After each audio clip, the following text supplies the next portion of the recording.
Endi telefonni televizorga yoki kompyuterga ulab mana shunaqa ajoyib o'yinlarni o'ynash mumkin. Bu mutlaqo tekin va juda ham oson. Hozir men sizlarga o'rgataman. Sizlar bo'lsa videoga like bosib qo'yinglar.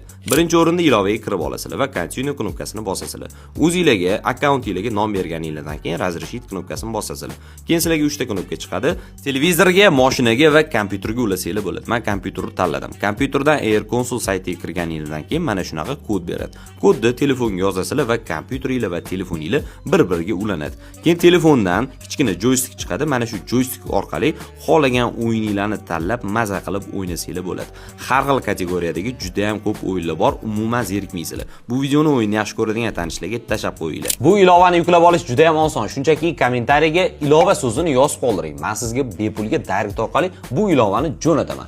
Videoga like bosib, uni yaqinlarga jo'natib qo'yinglar. Haterlar, har doimgidek baxtli bo'linglar.